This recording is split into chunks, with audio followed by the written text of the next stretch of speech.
Hello बच्चों, कैसे हो? आशा करता हूँ सब बहुत बढ़िया होंगे, मस्त होंगे, स्वस्थ होंगे और साथ साथ अपना पढ़ाई भी स्टार्ट कर चुके होंगे। तो स्वागत है आप सभी का अपने प्यारे से यूट्यूब चैनल मैथ्स वाले तेज सर में। मैथ्स वाले तेज सर में आप सभी का हार्दिक स्वागत है। तो हम स्टार्ट कर चुके हैं अपना ट्वेल्थ का जर्नी हम लोग स्टार्ट कर चुके हैं। ट्रिग्नोमेट्रिक इक्वेशन के चैप्टर के साथ हमने स्टार्ट किया है, जिसका बेसिक और फंडामेंटल कौन से ट्रिग्नोमेट्रिक फंक्शन होते हैं, ट्रिग्नोमेट्रिक फंक्शन की डेफिनेशन क्या होती है, वो हमने पीछे वाला जो अपना एक छोटा सा लेक्चर था उसमें पढ़ चुके हैं। ट्वेल्थ के एनसीईआरटी सिलेबस और ट्वेल्थ क्लास को पास इन द सेंस 90% मार्क्स लेके आना, ये हमारा एक छोटा सा ड्रीम है इस बार। लेकिन इसके साथ जो हमारा मेन ड्रीम है जेई को क्रैक करना, वो भी हम इस लेक्चर के साथ साथ इस ड्रीम को भी फुलफिल करने की कोशिश करेंगे और साथ साथ उतना मेहनत करेंगे। मेरे साथ आप उतना मेहनत करते रहोगे तो हम अवश्य ही श्योरली इस ड्रीम को भी फुलफिल करेंगे। तो आज हम स्टार्ट करेंगे जो इस टॉपिक में, इस लेक्चर में जो हम कवर करने वाले हैं वो हैं जो भी फंक्शन हैं, ट्रिग्नोमेट्रिक फंक्शंस जो भी हैं, उन ट्रिग्नोमेट्रिक फंक्शंस के जो मैंने पिछले लेक्चर में बोला था कि ग्राफ पढ़ेंगे और ग्राफ से ही समझेंगे कि उनका रेंज क्या है, पहले उनका डोमेन क्या है, रेंज क्या है, ये हम इस ग्राफ से समझेंगे। किस क्वाड्रेंट में कौन सा पॉजिटिव है, कौन सा नेगेटिव है, वो भी पढ़ेंगे, ग्राफ में ही ये समझेंगे। उसके साथ साथ जो मेन एनसीईआरटी का सिलेबस अभी अपना चल रहा है, जिसमें मैंने बताया था कि एनसीईआरटी के 12th के सिलेबस में आपको पता ही है कि इनवर्स ट्रिग्नोमेट्रिक फंक्शन, ये वाला टॉपिक एनसीईआरटी के सिलेबस में है। नॉर्मल ट्रिग्नोमेट्रिक फंक्शन जो पिछले साल इंट्रोड्यूस ऑलरेडी एनसीईआरटी कर चुका है, इस बार उन्होंने डाला है इनवर्स ट्रिग्नोमेट्रिक फंक्शन। अगर हम बात करें, कुछ बच्चे अगर महाराष्ट्र बोर्ड के भी रहेंगे तो उनके में है, दोनों है, ट्रिग्नोमेट्रिक फंक्शन भी है और अगली एक्सरसाइज है उनका इनवर्स ट्रिग्नोमेट्रिक फंक्शन, उनमें दोनों ही है। ट्रिग्नोमेट्रिक इक्वेशन नाम से उनका एक्सरसाइज है, वो भी सिलेबस मैंने देखा है, कुछ बच्चों को पढ़ाया है, तो वो बच्चे भी वापस देख सकते हैं और नए बच्चे तो अपने साथ जुड़े, आपका बहुत बहुत स्वागत है। जितना मेरे से कोशिश होगा बहुत अच्छे से, बहुत ही सरल भाषा में आपको मैं ये सब चीज़ें समझाने की कोशिश करूंगा। तो चलो आज स्टार्ट करते हैं साइन और कोस का ग्राफ। उसके साथ साथ हम इन ग्राफ के साथ साथ जेई के भी मैं कुछ क्वेश्चन लूंगा। जेई के ट्रिग्नोमेट्रिक फंक्शन के क्वेश्चन करेंगे, उनके सॉल्यूशन के बारे में मेरे पास 2-3 लास्ट ईयर के जेई के क्वेश्चन है, वो भी आज सोल्व करेंगे। तो आज अपना ये लेक्चर बहुत अच्छा होने वाला है। तो चलो स्टार्ट करते हैं साइन ग्राफ के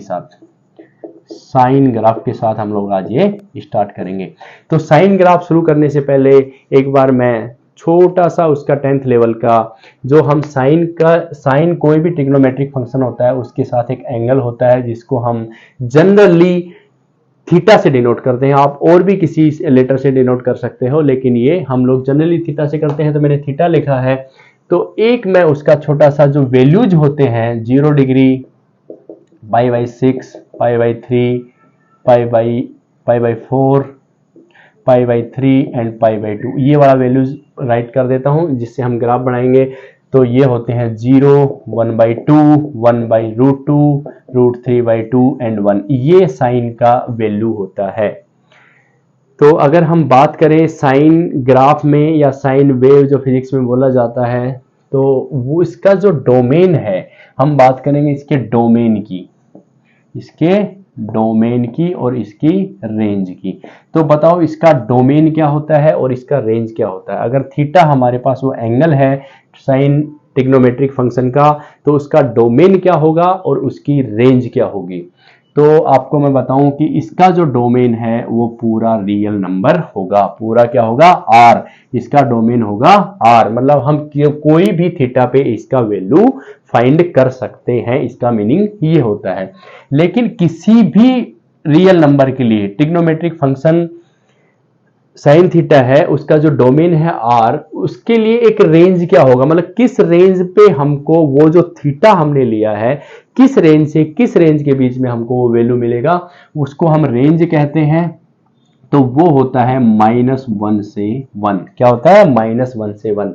अभी ये स्क्वायर ब्रैकेट है तो इसका मतलब आप समझ ही गए होंगे, इंटेलिजेंट बच्चे हैं, 11th क्लास में भी पढ़ा होगा, उसके पहले भी शायद 9th 10th में भी इंट्रोड्यूस हो गया होगा ये, कि इसका मतलब होता है कि इसमें -1 भी काउंट कर रहे हैं और 1 भी काउंट कर रहे हैं, तो इसका ये मीनिंग होता है।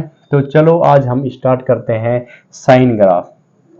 तो साइन ग्राफ स्टार्ट करने से पहले ये हमने दो एक्सिस बना लिए, ये y हो गया, ये x हो गया, ये x डैश हो गया और ये हो गया y डैश, ये हो गया y डैश। इसको एब्सिसा बोलते हैं, इसको ऑर्डिनेट बोलते हैं, या तो x एक्सिस और y एक्सिस भी आप बोल सकते हैं। तो साइन का वैल्यू अगर हम स्टार्ट करें तो देखो 0 से शुरू होता है, 0 डिग्री पे साइन 0 डिग्री पे इसका वैल्यू क्या होता है? 0 होता है। अब ये साइन थीटा के ग्राफ ले रहे हैं हम लोग, जिसका डोमेन r है, जिसका रेंज -1 से 1 है। तो ये जो रेंज है ये किस पे आता है? हमेशा y एक्सिस पे। तो ये हम ले लेंगे, यहाँ पे सपोज मैंने 1 ले लिया, यहाँ पे -1 ले लिया। इसी रेंज के बीच में इसके हर एक डोमेन पे पूरे r के लिए ये वैल्यू है, उसी के ऊपर हमको पीरियडिकली रिपीट होता रहेगा और हमको मिलता जाएगा। पीरियोडिक वर्ड से मुझे याद आया कि जितने भी ट्रिग्नोमेट्रिक फंक्शंस होते हैं, जितने भी ट्रिग्नोमेट्रिक फंक्शन होते हैं, वो पीरियोडिसिटी को फॉलो करते हैं, पीरियोडिसिटी को फॉलो करते हैं, मतलब एक सर्टेन पीरियड के बाद उनका वैल्यू क्या होता है? रिपीट होता है, मतलब उसका जो रेंज है उसमें वो रिपीट होता रहेगा।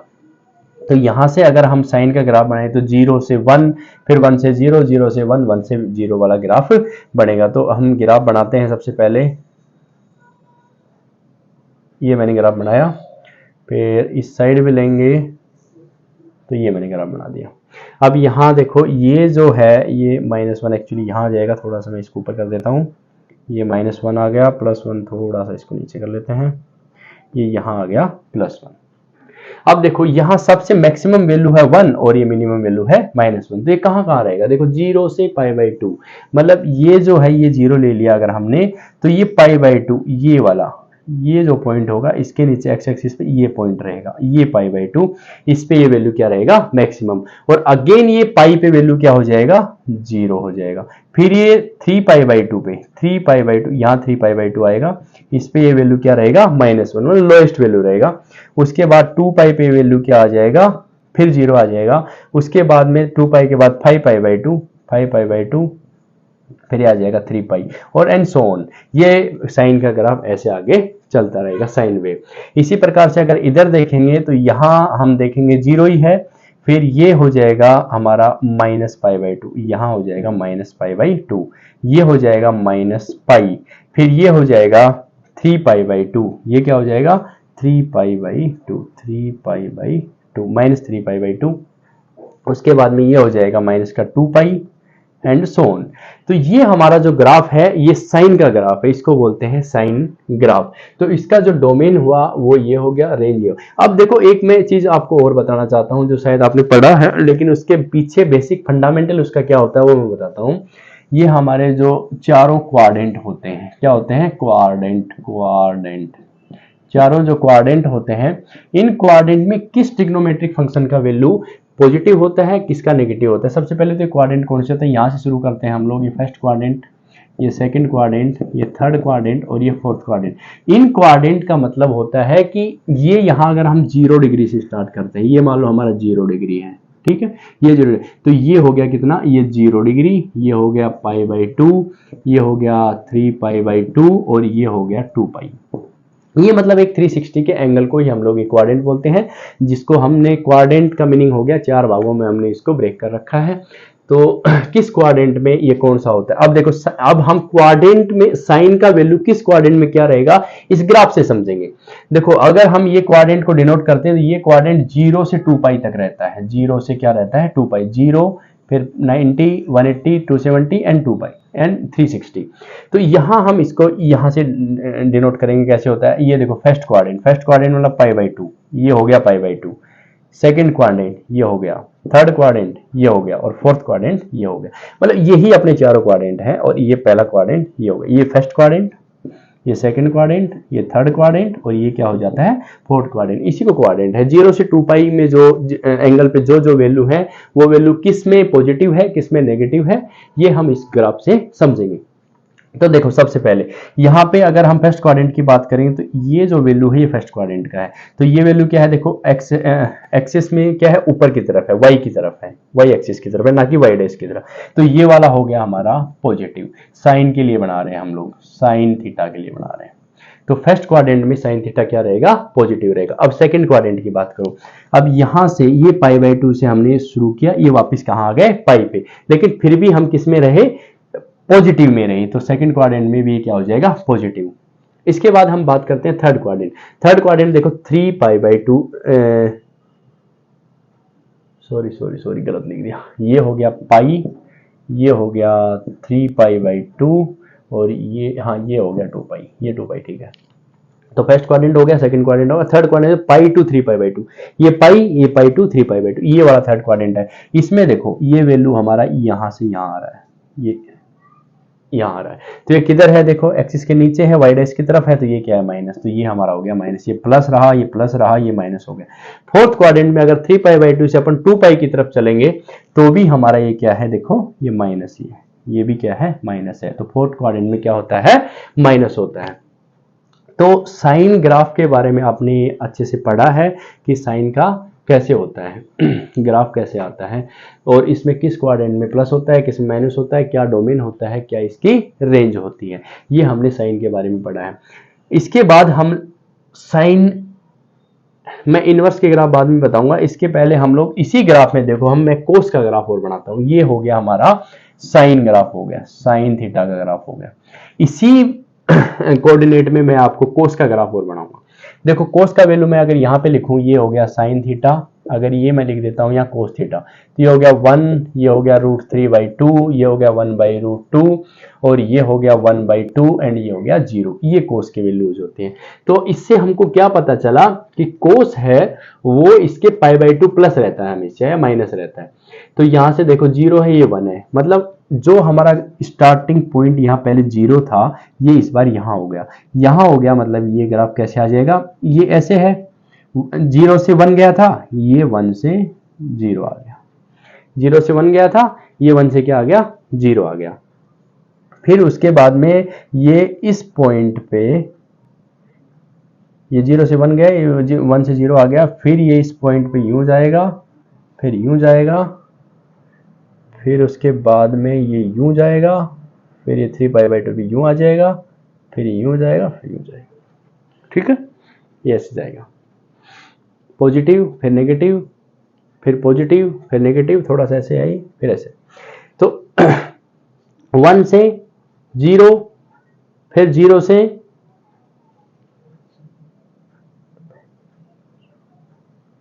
थोड़ा सा थोड़ा सा गलत बन गया, कहां से होगा यहां हुआ, उसके बाद इसका वैल्यू 0 यहां मिला हमको, उसके बाद में 1 वैल्यू यहां, अरे सही तो बना था, ठीक है यही है, गुड। तो ये हमारा कोस का ग्राफ रहेगा। इसमें हमारी वैल्यूज देखो 1, 0, इसमें भी हम क्वाड्रेंट में देखेंगे। देखो first quadrant positive, second quadrant π/2 से पाई नेगेटिव, पॉजिटिव, दूसरा नेगेटिव, थर्ड क्वाड्रेंट फिर से नेगेटिव, ये देखो पाई से 3π/2, ये फिर से नेगेटिव, और उसके बाद फोर्थ क्वाड्रेंट देखो 3π/2 से 2 पाई, 3π/2 से 2 पाई, ये वाला फिर से पॉजिटिव। तो ऐसे हम ग्राफ से ये समझ सकते हैं, अगर किसी ने अभी तक ऐसे सिर्फ ये मान के चल रहा हो कि नहीं इसमें प्लस होता है माइनस होता है, प्लस होता है माइनस होता है, लेकिन क्यों होता है, तो वो आज हमने इस ग्राफ से समझा है कि ये इसलिए कैसे होता है। बात करें, हमने कोस के डोमेन और रेंज की बात नहीं की, तो कोस का डोमेन भी क्या होता है, आर होता है, मतलब इसके हर एक थीटा के लिए एक वैल्यू रहेगा हमारे पास, एग्जिस्ट करेगा, तो इसका डोमेन भी क्या होता है, आर होता है। कोस का डोमेन भी क्या होता है, आर होता है, और इसका रेंज क्या है, इसका रेंज भी वही -1 से 1 है। देखो ये भी -1 के 1 के बीच में ही चलता है। तो कोस थीटा और साइन थीटा के डोमेन और रेंज दोनों क्या है, सेम रहते हैं, ये रियल नंबर में डिफाइन होते हैं और इनका रेंज -1 से +1 तक होता है। अब हम बात करें इनके सॉल्यूशंस के बारे में कि ट्रिग्नोमेट्रिक फंक्शन के सॉल्यूशन क्या होते हैं। तो सॉल्यूशन कैसे निकालेंगे, देखो किसी भी चीज का सॉल्यूशन क्या होता है। सबसे पहले तो सॉल्यूशन की डेफिनेशन समझो कि सॉल्यूशन क्या होता है। सॉल्यूशन क्या होता है, किसी भी चीज का क्या सॉल्यूशन है, जो उस एक जो सॉल्यूशन क्या होता है किसी भी चीज का, जो उस चीज को सेटिस्फाई कर दे, जो उस चीज को सेटिस्फाई कर दे वही उसका सॉल्यूशन है। किसी लड़ाई का सॉल्यूशन क्या है कि भाई ठीक है कार टकरा गई, मान लो उसकी लड़ाई हुई, तो दोनों एक दूसरे की कार ठीक कराओ, वो इसका सॉल्यूशन है। तो यही एक सॉल्यूशन होता है। अगर हम बात करें इक्वेशन के सॉल्यूशन की, इक्वेशन के किसी भी इक्वेशन के सॉल्यूशन की बात करें, सपोज एक इक्वेशन का मीनिंग क्या होता है, जिसके बीच में इक्वल का साइन हो और दोनों साइड कुछ वैल्यू रहे, उसको क्या बोलेंगे, इक्वेशन। अब इसका सॉल्यूशन हम एक छोटा सा अलजेब्रिक लेते हैं, अलजेब्रिक इक्वेशन लेते हैं। ये लिया मैंने x + 1 = 4, ये मैंने एक अलजेब्रिक इक्वेशन ले लिया। इस इक्वेशन का सॉल्यूशन क्या रहेगा, यहाँ बीच में इक्वल है तो मतलब ये दोनों वैल्यू सेम होना चाहिए। तो ये दोनों वैल्यू सेम क्या होगा, जब x = 4 - 1 क्या हो जाएगा 3। अगर हम यहाँ 3 पुट कर दें तो इसका क्या हो गया, इक्वेशन का सॉल्यूशन हो गया। ऐसे ही अलजेब्रिक की जगह अगर कोई ट्रिग्नोमेट्रिक इक्वेशन हो, ट्रिग्नोमेट्रिक इक्वेशन हो, ट्रिग्नोमेट्रिक इक्वेशन, तो ट्रिग्नोमेट्रिक इक्वेशन क्या होती है, ट्रिग्नोमेट्रिक इक्वेशन वो इक्वेशन होती है जिनमें trigonometric function as a variable रहे। an equation which includes the trigonometric function as a variable are called trigonometric equation, like sin theta = √3/2। ये एक क्या होगी, ट्रिग्नोमेट्रिक इक्वेशन होगी, क्योंकि इसमें साइन थीटा ट्रिग्नोमेट्रिक फंक्शन इस इक्वेशन ने कंटेन कर रखा है। तो ये क्या होगी, एक ट्रिग्नोमेट्रिक इक्वेशन होगी। अब इसका सॉल्यूशन क्या होगा, इसका सॉल्यूशन ट्रिग्नोमेट्रिक इक्वेशन का वही होगा कि वेरिएबल का एक ऐसा वैल्यू जो उस ट्रिग्नोमेट्रिक फंक्शन को क्या कर दे, सेटिस्फाई कर दे, उसी को हम क्या करेंगे, solution of that trigonometric equation. तो इसका सॉल्यूशन क्या होगा, इसका सॉल्यूशन क्या होगा, इसको हम कैसे सोल्व करते हैं। एक बार मैं ग्राफ मिटा देता हूं, इसके बाद हम सॉल्यूशंस पढ़ रहे हैं। ग्राफ हमने ऑलरेडी पढ़ लिया है। सॉल्यूशन क्या होता है, सॉल्यूशन पढ़ेंगे और सॉल्यूशन के साथ ही सॉल्यूशन का ही मेरे पास एक क्वेश्चन है, तो हम वो क्वेश्चन जेई का, तो वो क्वेश्चन भी अभी कर लेंगे। इनवर्स ट्रिग्नोमेट्रिक फंक्शन पढ़ने के पहले ही हम उसका सॉल्यूशन करेंगे, क्योंकि वो क्वेश्चन है वो है ट्रिग्नोमेट्रिक इक्वेशन का, ना कि इनवर्स ट्रिग्नोमेट्रिक इक्वेशन का। तो लिख दिया मैंने यहाँ सॉल्यूशन, ये हो गए सॉल्यूशन। फंक्शन लिया था हमने sin थीटा = √3/2, ये एक इक्वेशन लिया था। तो इसका सॉल्यूशन कैसे लिखते हैं, इफ पूरा प्रॉपर एक एनसीईआरटी में बोर्ड में जो हमको लिखना है उस तरीके से मैं पहला क्वेश्चन बता रहा हूं, उसके बाद हम इसको डायरेक्ट लिखेंगे, तो ध्यान से देखिएगा। If alpha is A solution, if alpha is A solution, hence sin theta = sin alpha, sin theta = sin alpha, therefore sin theta = sin 3√3/2 किस पे होता है वैल्यू बताओ, π/3 किस पे होता है, π/3 पे होता है। therefore theta = π/3। तो ये अगर हम थीटा का वैल्यू यहाँ π/3 रख देंगे तो sin π/3 क्या हो जाएगा, √3/2 हो जाएगा, और यही क्या है, इसका सॉल्यूशन है। तो थीटा = क्या है हमारा, π/3 हो गया। अब एक कोस का भी एग्जांपल लेते हैं, cos थीटा = 1/2, cos थीटा = 1/2।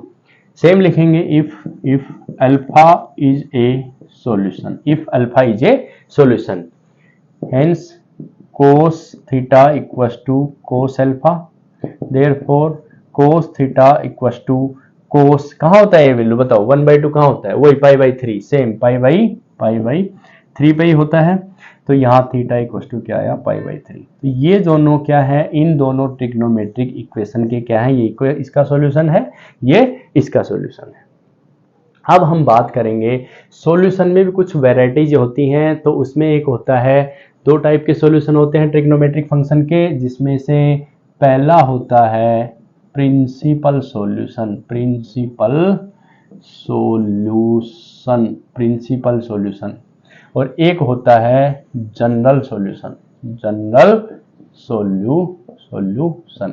तो पहले हम बात करेंगे प्रिंसिपल सॉल्यूशन के बारे में। जी ये जो दोनों वैल्यू दिया है, ये इनका भी हम प्रिंसिपल सॉल्यूशन देखेंगे। इन प्रिंसिपल सॉल्यूशन क्या होता है, सबसे पहले देखेंगे कि प्रिंसिपल सॉल्यूशन होता क्या है, किसको बोलते हैं प्रिंसिपल सॉल्यूशन। तो प्रिंसिपल सॉल्यूशन बच्चों क्या होता है, अगर ये अल्फा जो हमने लिया है, ये अल्फा है, या ये जो थीटा की वैल्यू हमारे पास जो आई है, अगर ये 0 थीटा और 2 पाई, अगर इस कंडीशन को फुलफिल कर रहा है, इस कंडीशन को फुलफिल कर रहा है, तो उसको क्या कहेंगे, प्रिंसिपल सॉल्यूशन, प्रिंसिपल सॉल्यूशन। अगर जो वैल्यू हमारा आया, जो ये अल्फा की जो वैल्यू आई, ये वाला वैल्यू, या लास्ट में हम इसको थीटा की वैल्यू बोल सकते हैं, ये यहां अल्फा लिख दो या थीटा भी लिख सकते हो, तो इसको बोलते हैं प्रिंसिपल सॉल्यूशन। कहने का मतलब क्या है कि ये जो थीटा आया, ये 0 के या तो इक्वल हो या 0 से क्या हो, बड़ा हो, 0 के इक्वल हो या 0 से बड़ा हो, और 2 पाई से छोटा हो, 2 पाई से क्या हो, लेस हो, 0 less than equal to theta less than 2 pi. मतलब यहां सिर्फ इक्वल है। बच्चे ये बात बहुत ध्यान से देखना, बहुत बच्चे यहां गलती कर देंगे, या तो यहां ये नहीं लगाएंगे या तो यहां ये लगा देंगे, लेकिन उसको ध्यान है 0 के इक्वल हो सकता है, 2 पाई के इक्वल नहीं हो सकता, 2 पाई से जस्ट छोटा हो सकता है। तो इस तरह का जो सॉल्यूशन होता है, ये कंडीशन के साथ जो सॉल्यूशन हमको मिलेगा, इस प्रॉपर्टी के साथ जो हमको सॉल्यूशन मिलेगा, उसी को क्या कहते हैं, प्रिंसिपल सॉल्यूशन कहते हैं। इन्हीं दोनों इक्वेशंस के हम प्रिंसिपल सॉल्यूशन निकालेंगे। अब देखो जो ग्राफ हमने बनाए थे, उसमें सिर्फ ये जो साइन का ग्राफ था, 0 पाई बाई 2 पाई 3 पाई बाई 2 और ये था 2 पाई, तो यहां से यहां तक इसमें भी 2 पाई इंक्लूड नहीं है। इसी के बीच में जो सॉल्यूशन मिलेंगे वही हमारे क्या कहलाएंगे, प्रिंसिपल सॉल्यूशन कहलाएंगे, वही हमारे क्या कहलाएंगे, प्रिंसिपल सॉल्यूशन कहलाएंगे। तो सबसे पहले हम स्टार्ट करते हैं इसी इक्वेशन से। अब देखो कोई भी, अब मैं यहां पे मान लो ले लेता हूं, ये हमारा आंसर आया था पाई बाई 3, तो ये आया, मान ये यहां सपोज मैं पाई बाई 3 लेता हूं, ये वाला मेरा पाई बाई 3 है। तो अगर पीरियोडिसिटी को ये फॉलो करता है, पीरियोडिसिटी को ये फॉलो करता है, तो यहां ये वाला जो दूसरा पॉइंट मिला मेरे को, ये पॉइंट, इसका वैल्यू भी क्या रहेगा, इसके सेम ही रहेगा। ये वाला वैल्यू √3 पाई बाई 2 हमारा क्या रहेगा, 2 बार रहेगा, या 1 है, ऊपर ये 1 है, ये 1 है, यहाँ पे क्या है √3 बाई 2, ये √3 बाई 2 है। तो ये हमको यहाँ 0 से 2 पाई के बीच में कितनी बार मिला, 2 बार। तो जितने भी ट्रिग्नोमेट्रिक फंक्शन हम पढ़ेंगे, उनके प्रिंसिपल सॉल्यूशन हमको कितने मिलेंगे, 2 मिलेंगे, ये बात हमेशा याद रखना। तो हमको एक तो ये मिल गया पाई बाई 3, लेकिन दूसरा क्या मिला, दूसरा सॉल्यूशन हमको कैसे निकालना है, ये बहुत इंपॉर्टेंट है। दूसरा सॉल्यूशन हमको ये मिला, लेकिन इसका वैल्यू क्या है, इसका वैल्यू क्या है, देखो जस्ट पाई से थोड़ा कम है, पाई से क्या है, कम है। इसमें ये 0 से 2 पाई, मतलब देखो हमने थोड़ी देर पहले ही पढ़ा है, 0 से 2 पाई वाले में क्या है, वही क्वाड्रेंट आ जाएगा, यहाँ पे क्या आ जाएगा, क्वाड्रेंट आ जाएगा। ये 0, ये पाई बाई 2, ये पाई, और ये 3 पाई बाई 2, और ये 2 पाई भी लिख सकते हैं इसको क्या बोल लेंगे, 2 पाई भी लिख सकते हैं। तो यहां अगर हम देखें, ये मेरे को लग रहा है बोर्ड पे बाहर निकल जाएगा, इसको 0 या तो 2 पाई लिख सकते हैं, ठीक है। इसी में हमको बात करनी है। तो पहला हमारा सॉल्यूशन आ गया पाई बाई 3, मतलब ये सॉल्यूशन हमारा समवेयर हियर, मान लो यहां कुछ आ गया, इतना एंगल है, ये है पाई बाई 3। लेकिन दूसरा सेम वैल्यू हमको कहां मिलेगा, अब देखो, अब हमने कुछ आइडेंटिटीज पढ़ रखी हैं, sine pi minus theta, sine pi plus theta, ये सब आइडेंटिटीज हमने, 2 pi minus theta, 2 pi plus theta, या मैं कहूं एक जनरल फॉर्म में कि sine n pi plus minus theta, sine n pi plus minus theta. तो इस केस में ट्रिग्नोमेट्रिक फंक्शन साइन का साइन रहेगा, और ये भी थीटा तो थीटा ही रहेगा। लेकिन ये कब माइनस होगा और कब प्लस होगा, ये हमको डिसाइड करना है इस क्वाड्रेंट से। और उसी के हिसाब से हमारी दूसरी वैल्यू जो प्रिंसिपल सॉल्यूशन की जो 2 वैल्यू मिलेंगी वो भी हमको उसी से ही मिलेंगी। तो देखो पहला π/3 है, हमारे पास ये वैल्यू है, इसको पकड़ के चलो वापस। अगर हम इसको लिख दें sine theta equal to sine, अब यहां वैल्यू हमारा देखो पॉजिटिव है, तो हमको वैल्यू क्या चाहिए, पॉजिटिव चाहिए। साइन माइनस थीटा क्या होता है, माइनस साइन थीटा होता है। ये हमको माइनस चाहिए नहीं, हमको प्लस चाहिए। तो क्या करना है, देखो ये π/3 भी हमको थीटा के रूप में चाहिए। अब यहां हम साइन पाई माइनस करें कि पाई प्लस करेंगे, वो हमको डिसाइड करना है। तो देखो पहले क्वाड्रेंट वाला जो वैल्यू था वो आ गया, फर्स्ट क्वाड्रेंट में सब प्लस होते हैं, ये भी प्लस होता है, हमारा आंसर आ गया। सेकंड क्वाड्रेंट में देखो साइन प्लस होता है, लेकिन सेकंड क्वाड्रेंट को लिखेंगे कैसे, पाई माइनस थीटा। सेकंड क्वाड्रेंट क्या है, पाई माइनस थीटा है। पाई से कुछ कम करेंगे तब हम किस में जा रहे हैं, सेकंड क्वाड्रेंट में, जिसमें साइन क्या होता है, प्लस होता है। कहने का मतलब जो ये वाला जो वैल्यू मैंने लिखा है ये होता है equal to sine theta. Sine pi minus theta क्या होता है, साइन थीटा होता है। तो ये हमने लिख दिया साइन थीटा। तो यहां मैं लिख दूं अगर पाई माइनस π/3, तो भी बात सेम है, ये दोनों क्या है, सेम वैल्यूज है। अब इसको यहां सोल्व कर दो, sine theta equal to sine 3π minus pi 2π/3, 2π/3, ये वही अल्फा मिल गया हमको 2π/3। तो थीटा इक्वल टू 2π/3। तो हमको जो दो वैल्यू मिली π/3 और 2π/3, ये हमारे दोनों क्या हो गए, प्रिंसिपल सॉल्यूशन। इन्हीं को ही हम क्या कहते हैं, प्रिंसिपल सॉल्यूशन। अब हमने पाई माइनस थीटा ही क्यों लिया, यहाँ पे देखो पाई माइनस थीटा लिया मैंने। ये सेकंड क्वाड्रेंट में जाने के लिए मैं π/2 प्लस थीटा भी ले सकता था। क्या ले सकता था, π/2 प्लस थीटा भी ले सकता, लेकिन ये हम क्यों नहीं लेते। हमेशा हमको इस तरह के केसेस में n पाई ही लेना है, 2n + 1/2 वाला पाई π/2 नहीं लेना है। मतलब π/2, 3π/2, 5/2, उस फ्रैक्शन में हमको ये लेना ही नहीं है। हमको क्या लेना है, n पाई ही लेना है।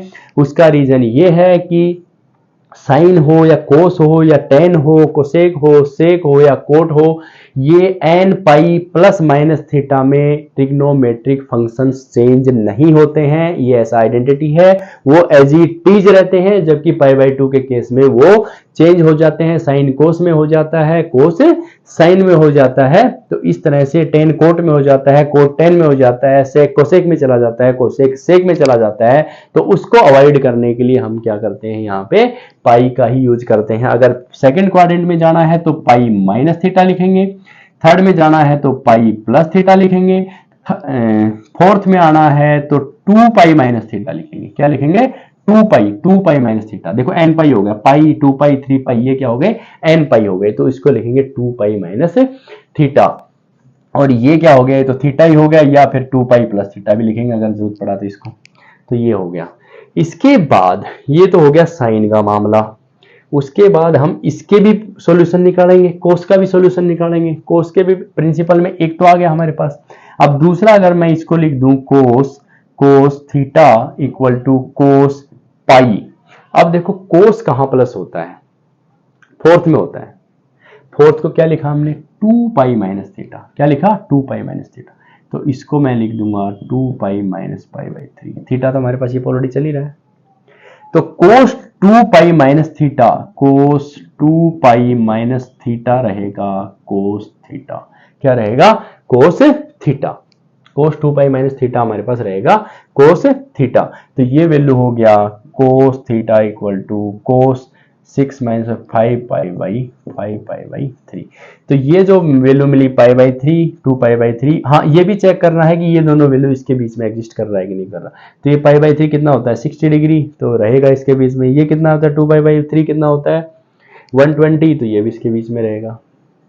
2π कितना होता है, 360, तो 359 पॉइंट कुछ तक रहेगा। ये 2π इसमें शामिल नहीं होगा। ये दोनों वैल्यू भी यही सेम है, तो ये वैल्यू भी किस में रहेंगी, 2π के अंदर रहेंगी। तो ये होता है प्रिंसिपल सॉल्यूशन। क्या होता है, प्रिंसिपल सॉल्यूशन होता है। तो इसके बाद मैं आपको प्रिंसिपल सॉल्यूशन समझ में आएगा। जनरल सॉल्यूशन मैं आपको अगले लेक्चर में बता दूंगा। लेकिन इसके पहले मैं एक इसके पहले मैं एक जेई मेंस का क्वेश्चन लेना चाहता हूं। बहुत इंपॉर्टेंट क्वेश्चन है, लास्ट ईयर ही आया है, 22 अप्रैल को जो एग्जाम हुई थी उसकी फर्स्ट शिफ्ट में जेई मेंस में ये क्वेश्चन आया है। बहुत ही ब्यूटीफुल क्वेश्चन है, करोगे तो आपको बहुत इंटरेस्ट आएगा। मैथ्स ऑलरेडी इंटरेस्टेड सब्जेक्ट ही है, तो मैथ्स में इंटरेस्ट आएगा ये बोलने की जरूरत नहीं है। मैथ्स ऑलवेज इंटरेस्टेड है। अगर आप मेहनत करोगे तो मैथ्स पढ़ने में कभी बोर नहीं होगा और बहुत ही आपको अच्छा लगेगा। अब क्वेश्चन क्या है मैं यहां से बताता हूं। Cos theta modulus of cos theta, modulus of cos theta equal to sine theta, equal to sine theta. तो ये है जेई मेंस 22 अप्रैल में 2022 के फर्स्ट शिफ्ट में ये क्वेश्चन आया है। ये question modulus of cos theta equal to sine theta. इसमें थीटा का कितनी वैल्यू रहेंगी, थीटा की हाउ मेनी वैल्यूज, कितनी वैल्यू रहेंगी, किस इंटरवल में -4 पाई टू 4 इस इंटरवल में इस इक्वेशन में थीटा की हमको कितनी वैल्यूज मिलेंगी, ये हमारे पास क्वेश्चन है कि कितनी वैल्यू मिलेंगी। तो बताओ कैसे करेंगे। सबसे पहले हम बनाते हैं ग्राफ साइन थीटा और कोस थीटा का। एक वैल्यू हमारे पास है y equal to modulus of cos theta, तो हम इसका ग्राफ पहले बनाएंगे। इसी कोऑर्डिनेट पे हम फिर y equal to sine theta का भी ग्राफ बनाएंगे, और फिर देखेंगे कि हमको कितना वैल्यू इसमें मिलता है। तो ठीक है, ग्राफ बनाओ, कोस थीटा का ग्राफ बनाओ। कोस थीटा का ग्राफ क्या होता है, ये यहां से 1 से शुरू होगा, ये सपोज 1 है, तो यहां से शुरू हुआ यूं यूं यूं यूं, ठीक है, ये ग्राफ मिला हमको। ये ग्राफ है कोस थीटा का, किसका है, कोस थीटा का। लेकिन हमको ग्राफ किसका चाहिए, मॉड्यूलस ऑफ कोस थीटा का। किसका ग्राफ चाहिए, मॉड्यूलस ऑफ कोस थीटा का। मतलब कोस थीटा में जो ये -1 है, कोस थीटा में जो वैल्यू हमको माइनस मिल रही है 4 पाई तक, ये क्या हो गया π/2, ये क्या हो गया पाई, ये 3 π/2, ये क्या हो गया 5 π/2, ये क्या हो गया 7 π/2, ठीक है, ये सब। और ये क्या हो गया 3 5 7 9 π/2, मतलब यहाँ रहेगा हमारा, ये रहेगा पाई, और यहाँ हमारा रहेगा 4 पाई, ये 2 पाई, ये 3 पाई, ये 2 पाई, ये 3 पाई, और ये 4 पाई। मतलब हमको यहाँ तक चाहिए, हमको कहाँ तक चाहिए, यहाँ तक चाहिए, ठीक है, यहाँ से यहाँ तक, 0 से 4 पाई। इसको हम ब्रेक कर देते हैं, इसको हम क्या कर देते हैं, इसको दो पार्ट में ब्रेक कर दो, -4 पाई से 0 और 0 से 4 पाई, इसको हम दो भागों में ब्रेक कर देते हैं। जो हमको इस इंटरवल में मिलेगा, मान लो जितने भी हमको वैल्यूज मिली उस वैल्यूज का इसमें और ऐड कर देंगे, सेम है, ये भी इंटरवल सेम है, तो वो वैल्यूज क्या हो जाएंगी, जितना हमको इसमें मिलेगा उससे क्या हो जाएगा, डबल हो जाएगा। तो ये सबसे पहले ग्राफ की बात हो रही थी, ये कोस थीटा का ग्राफ है, लेकिन हमको क्या चाहिए, मॉड्यूलस ऑफ कोस थीटा। मतलब जो वैल्यू माइनस है वो वैल्यू भी हमको क्या चाहिए, प्लस में चाहिए। तो ये ग्राफ कैसे हो जाएगा, यही इसमें इंपॉर्टेंट बात है। तो इसमें मॉड्यूलस का मतलब है जो ये माइनस वाली वैल्यूज हैं वो वाली वैल्यूज भी क्या हो जाएंगी, प्लस हो जाएंगी। ये जो माइनस वाली वैल्यूज है, ये वैल्यू भी क्या हो जाएंगी, प्लस। तो ये जो ग्राफ हुआ ये हुआ cos theta, y equal to modulus of cos theta. ये ग्राफ हो गया y equal to modulus of cos theta. ये इसमें बहुत इंपॉर्टेंट था, समझने वाली बात थी, ठीक है। अब हम करते हैं y equal to sine theta का ग्राफ लेंगे। साइन थीटा का ग्राफ क्या होगा, 0 से 2 पाई, ठीक है, ये पाई में इधर आ जाएगा, 2 पाई में इधर आ जाएगा, ठीक है, 3 पाई में ये इधर आ जाएगा, और ये 4 पाई में इधर आ जाएगा, 4 पाई में इधर आ जाएगा। 4 पाई में इधर आ जाएगा। अब देखो दोनों इक्वेशन क्या है, दोनों इक्वल है, मतलब दोनों की वैल्यू, इस थीटा की वैल्यू इक्वल के टाइम कहां कहां होगी। हमको ये नहीं बताना कि किस एंगल पे होंगी, हमको सिर्फ ये बताना कि कितने टाइम्स होगी 0 से 4 पाई के बीच में। पूछा है -4 पाई से 4 पाई, तो वो उसको हम क्या कर देंगे, डबल कर देंगे। अब देखो कहां, जहां जहां ये एक दूसरी वेव्स को एक दूसरे को क्रॉस कर रहे हैं, वही उसका क्या रहेगा, सॉल्यूशन रहेगा। ये देखो ये वाला 1, ये वाला 2, ये वाला 3 और ये वाला 4, मतलब 0 से 4 पाई के बीच में ये जो दोनों ग्राफ हैं y equal to modulus of cos theta और y equal to sine theta, ये दोनों ग्राफ 4 टाइम्स एक दूसरे को ओवरलैप कर रहे हैं, क्रॉस कर रहे हैं। इसका मतलब इस इंटरवल में हमको ये वैल्यू कितनी बार मिली, 4 बार मिली। तो अगर यही हम सेम इधर करेंगे तो हमको इस इंटरवल में कितनी वैल्यू और मिलेंगी, 4 वैल्यू और मिलेंगी। इसका मतलब टोटल हमको थीटा की कितनी वैल्यू मिलेंगी, 8। कितने वैल्यू मिलेंगी, 8। तो ये था हमारा जेई मेंस 22 अप्रैल 2022 का फेस शिफ्ट का ट्रिग्नोमेट्रिक इक्वेशन के सॉल्यूशन वाले चैप्टर से लिया हुआ इक्वेशन, जिसका ये हमारा क्या है, आंसर है।